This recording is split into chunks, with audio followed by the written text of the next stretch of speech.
नमस्कार, मैं हूं श्रद्धा। आप सभी दर्शकों का अन्नदाता कार्यक्रम में स्वागत करती हूं। भारत की आत्मा किसान है जो गांव में निवास करते हैं। प्राचीन काल से लेकर अब तक किसान का जीवन अभावों में ही गुजरा है। समय अभाव के कारण उनकी आवश्यकताएं भी बहुत सीमित होती हैं। वो तो पूरे दिन रात कृषि कार्य में ही जुटा रहता है। ऐसे ही भारतीय किसानों को खेतीबाड़ी से जुड़ी हुई बहुत सी नई लाभकारी जानकारी देने के लिए हर रोज सुबह हम आपके साथ आते हैं। तो चलिए कार्यक्रम शुरू करने से पहले देखते हैं क्या है आज के अन्नदाता में। विदेशी सब्जियां उगाएं, अच्छा लाभ कमाएं।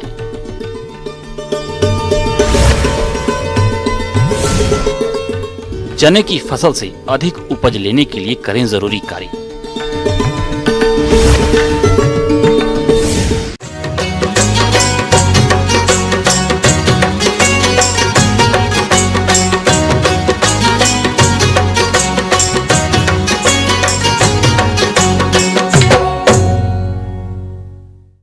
किसान भाइयों, यूं तो हमारे प्रदेश के बहुत से किसान भाई अपने खेतों में विभिन्न तरह की स्वदेशी सब्जी वाली फसलें उगाकर अच्छा मुनाफा कमाते हैं, मगर आज हम बात करेंगे कुछ ऐसी विदेशी सब्जियों के बारे में जिन्हें उगाकर किसान अच्छा खासा मुनाफा कमा सकते हैं।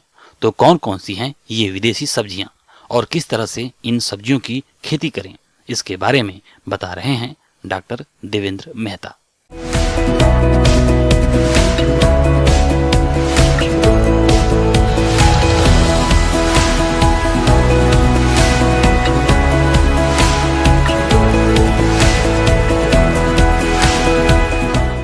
जैसे एक कहावत है कि let food be your medicine, कि आप जो भोजन करें वो आपकी दवाई होनी चाहिए।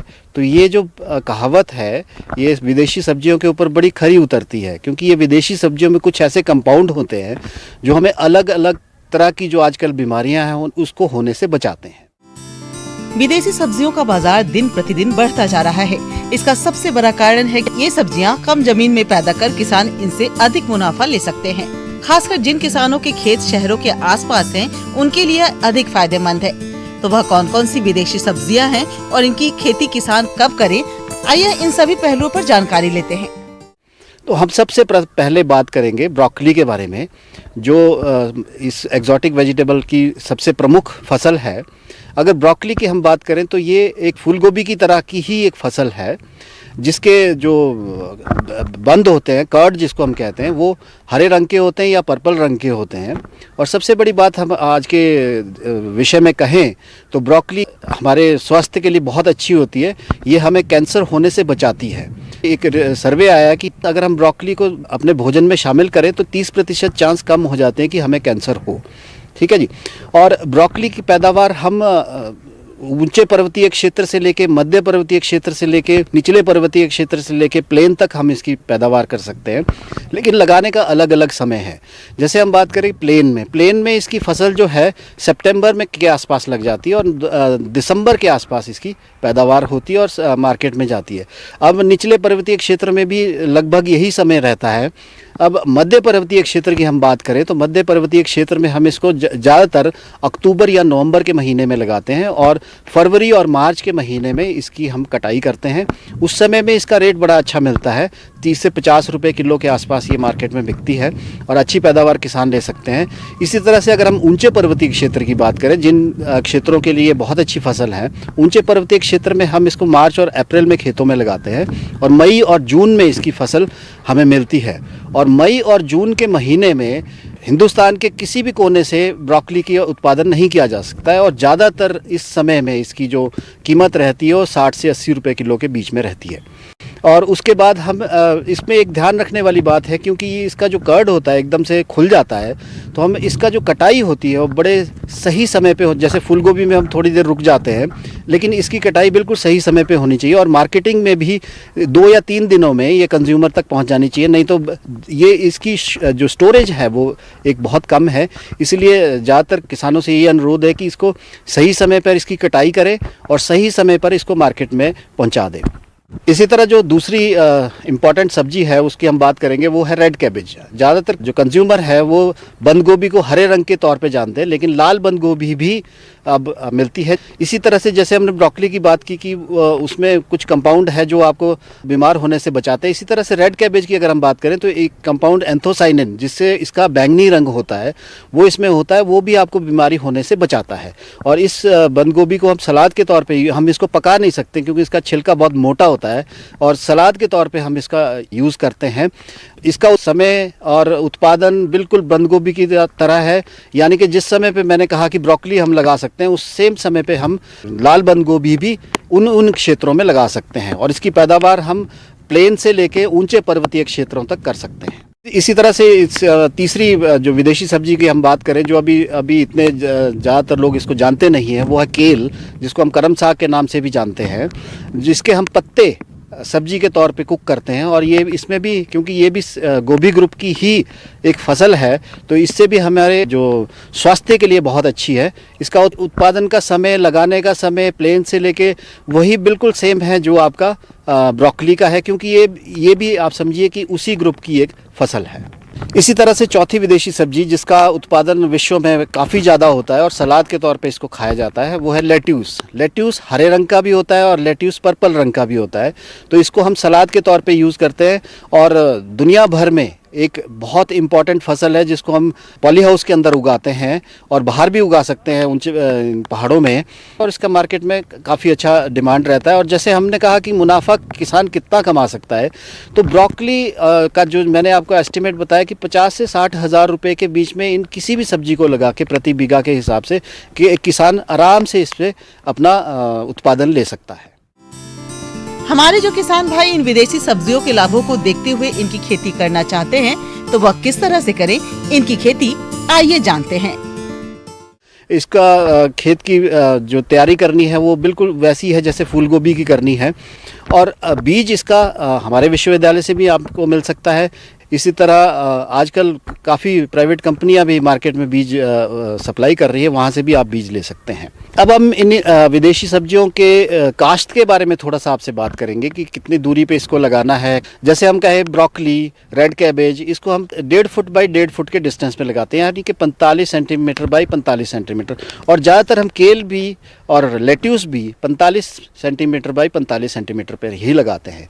दूसरा जो मेन प्रबंधन इसमें रहता है वो सिंचाई। जैसे आप समझते हैं कि सिंचाई के बिना तो सब्जी का उत्पादन करना बहुत मुश्किल होता है, और किसान भाई अगर उनके पास ड्रिप इरिगेशन या स्प्रिंकलर इरिगेशन सिस्टम है तो उसका यूज़ वो ज़रूर करें और इनकी सिंचाई उपयुक्त समय पर दें। ज़्यादातर इसमें सिंचाई की फ्रीक्वेंट इरिगेशन की बात होती है, क्योंकि इनकी जड़ें जो होती है वो छोटी होती है, इसलिए हमें जल्दी और कम सिंचाई इनको देनी होती है। ज़्यादातर क्योंकि ये सब्जियां सर्दियों में लगती है तो पानी की आवश्यकता थोड़ी कम रहती है, लेकिन पानी का प्रबंधन होना बहुत ज़रूरी है, इसके बिना हम इन सब्जियों का उत्पादन नहीं कर सकते। और जो भी किसान भाई इसका उत्पादन शुरू करना चाहते हैं वो एक बारी ज़रूर इन सरकारी एजेंसीज़ या विश्वविद्यालय या विभाग जो हमारे हैं उनसे संपर्क ज़रूर करें। किसान भाइयों, अभी तक आपने खेती से जुड़ी हुई कुछ उपयोगी जानकारियां देखी। अब लेते हैं एक छोटा सा ब्रेक, जल्द ही लौटेंगे और कार्यक्रम में आगे भी है खेती बाड़ी से जुड़ी महत्वपूर्ण जानकारियां, तो बने रहिए हमारे साथ। ब्रेक के बाद आप सभी दर्शकों का अन्नदाता में स्वागत है। चलिए अब रुख करते हैं अगली कड़ी की ओर।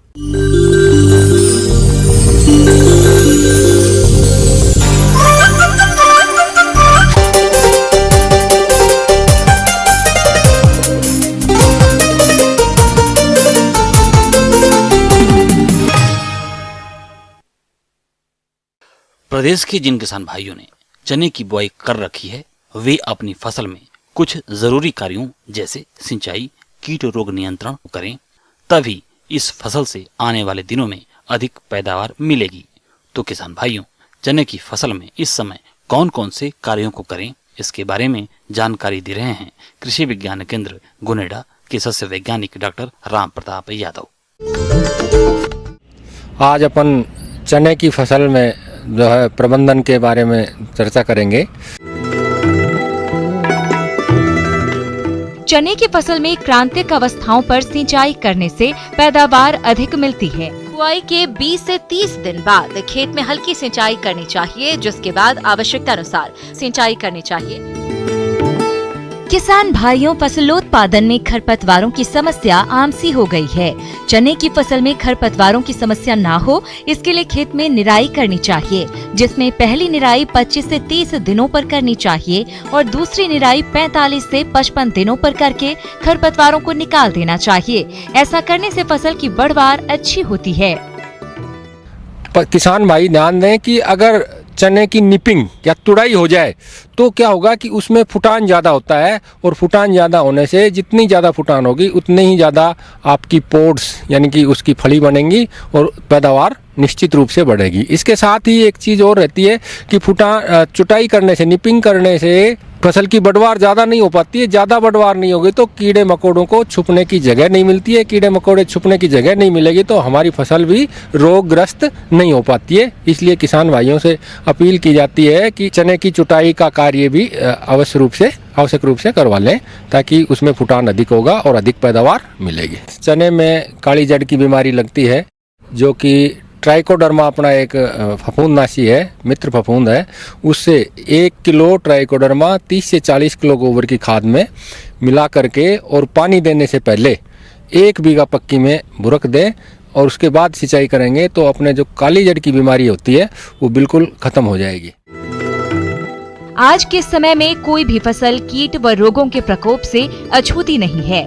चने की फसल में लगने वाले रोगों में एक प्रमुख रोग है उकठा। इसके पहचान के लक्षण बुआई के 30 दिन बाद खेत में दिखाई देते हैं। इस रोग से प्रभावित पौधा झुककर मुरझा जाता है। विभाजित जड़ में काली भूरी धारियां दिखाई देती हैं। इस रोग से बचाव के लिए बीज को उपचारित करके बुआई करनी चाहिए। गर्मी के मौसम में खेत की गहरी जुताई करनी चाहिए। इसलिए जिन क्षेत्रों में अधिक उकठा रोग की समस्या आती है वहां चने की रोग रोधी किस्में JG11, JG16, JG22 की बुआई करनी चाहिए। इसी तरह से अभी अपन अगर खेत में चले हैं तो चलते चलते देखें कहीं कहीं पेड़ के ऊपर पत्ती बिल्कुल नहीं दिखाई देगी, वहाँ 2 मिनट रुके तो हमें छोटी सी लट दिखाई देगी। ज़रूर निश्चित रूप से जिस खेत में आनी है वहाँ ज़रूर दिखाई दे जाएगी। तो उस लट के दिखते ही हमें लट का प्रबंधन करना है। लट के प्रबंधन के लिए क्यूनाल्फास 1 लीटर पक्के 4 बीघा के लिए 500 लीटर पानी में घोल बना करके स्प्रे करें। इस समय अगर स्प्रे कर दिया तो हमारी फसल जब बड़ी होगी उस समय लट बिल्कुल नहीं रहेगी। अगर जैविक खेती कर रहे हैं वो किसान 250 LE larval equivalent NPV 500 litre पानी में पक्के 4 बीघा में स्प्रे कर दें तो इस लट का प्रभावी रूप से नियंत्रण किया जा सकता है। फसल बड़ी होने के उपरांत जब ये इसी केमिकल का स्प्रे किया जाता है तो इतना प्रभावी रूप से आपके लट का प्रबंधन नहीं हो पाता है, क्योंकि कीड़े को छुपने के लिए जगह बन जाती है तथा कीड़े का आकार भी बड़ा हो जाता है, जिसके लिए ज़्यादा मात्रा में दवा चाहिए। आगे और भी है खेतीबाड़ी से जुड़ी हुई बहुत सी रोचक जानकारियां, पर यहां पर रुकेंगे एक और ब्रेक के लिए। जल्द हाजिर होंगे।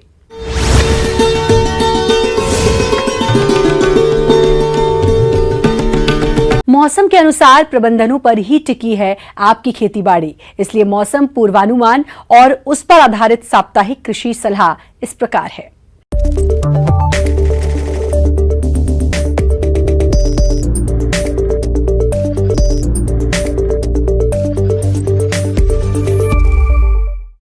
ग्रामीण कृषि मौसम सेवा भारत मौसम विज्ञान विभाग जोधपुर द्वारा भेजे गए मौसम पूर्वानुमान रिपोर्ट के आधार पर इन क्षेत्रों में आगामी 4 दिनों के दौरान अधिकतम तापमान 31 डिग्री सेल्सियस और न्यूनतम तापमान 11 से 13 डिग्री सेल्सियस रहने की संभावना है। आंशिक बादल छाए रहेंगे। ऐसे में किसान भाइयों को सलाह है कि गेहूं की फसल में क्रांतिक अवस्थाओं जैसे बालियां निकलते समय व दाने में दुधिया अवस्था पर सिंचाई अवश्य करें। जौ और गेहूं की फसल में दीमक कीट के नियंत्रण के लिए क्लोरोपाइरीफास 20 EC की 4 लीटर मात्रा प्रति हेक्टेयर सिंचाई पानी के साथ देवें। जीरे की फसल में पुष्पन अवस्था पर अगर आकाश में बादल छाए रहते हैं तो झुलसा रोग के लगने की संभावना अधिक रहती है। रोग के नियंत्रण के लिए 2 ग्राम थायोफेनेट मिथाइल या मैंकोजेब 2 ग्राम प्रति लीटर पानी के हिसाब से घोलकर छिड़काव करें। मेथी की फसल में बीज वृद्धि की अवस्था पर सिंचाई करें। प्याज की फसल में थ्रिप्स कीट के नियंत्रण के लिए मेलाथियान 50 EC 1 मिलीलीटर प्रति लीटर पानी की दर से घोलकर छिड़काव करें। पशुओं को थनैला रोग से बचाने के लिए पशु का पूरा दूध पूर्ण हस्त विधि से निकालें।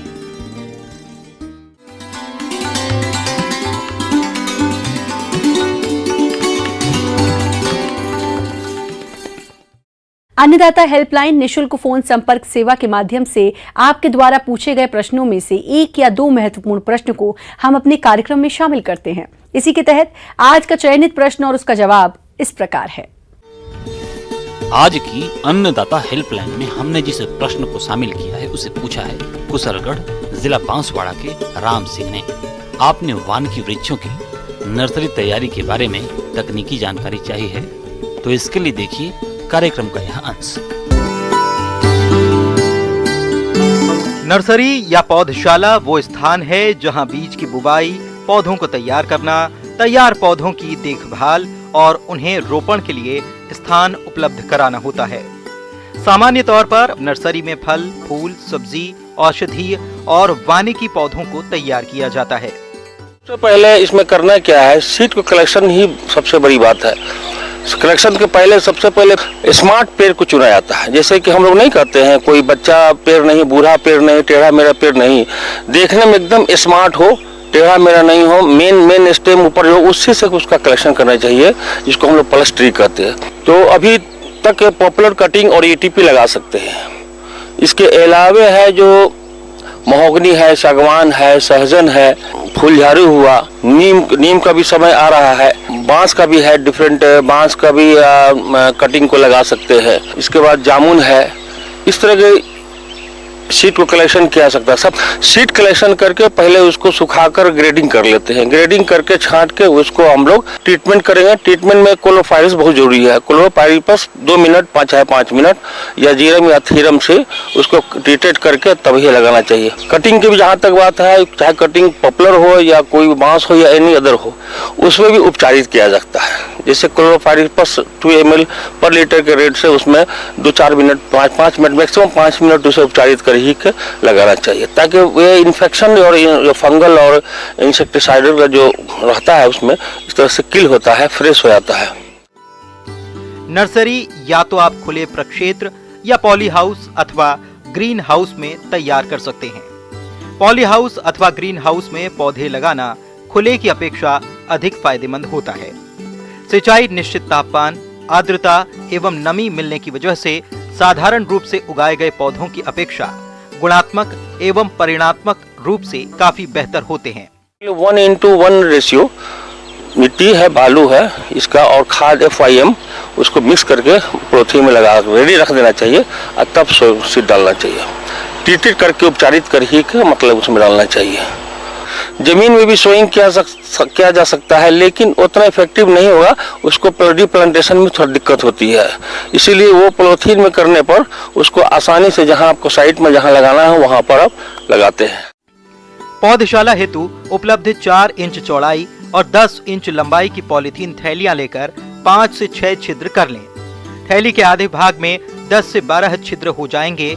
इसके बाद थैलियों को भरने के लिए पौधशाला की क्यारियों में ही छनी हुई गोबर की खाद, चिकनी मिट्टी और बालू रेत को बराबर भाग में मिलाकर मिश्रण बना लें और फिर थैलियां भरना शुरू करें।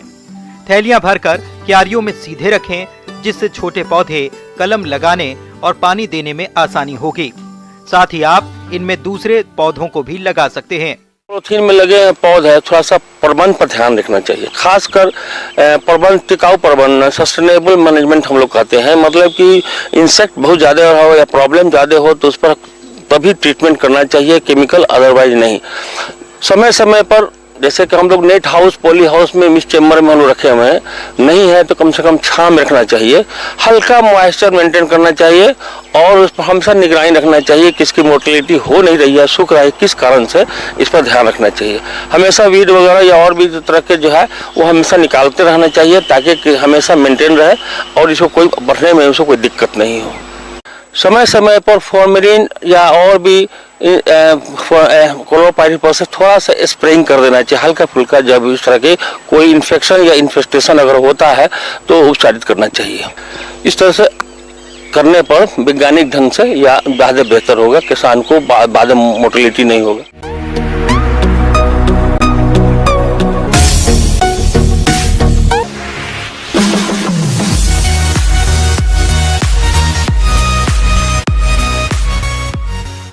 आइए अब एक नजर डालते हैं राज्य की कुछ चुनी हुई मंडियों के प्रमुख फसलों के बाजार भाव पर।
किसान भाइयों, अन्नदाता आपकी सेवा के लिए संकल्परत है।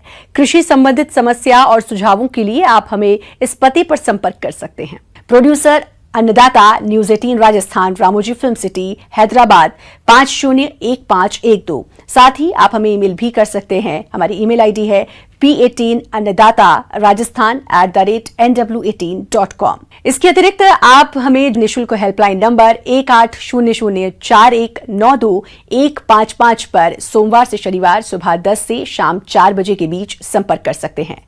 किसान भाइयों, अब समय हो रहा है आपसे विदा लेने का, तो हमारी अन्नदाता टीम को दीजिए इजाजत। कल फिर आपसे मुलाकात होगी कृषि संबंधित कुछ और महत्वपूर्ण जानकारियों के साथ। नमस्कार।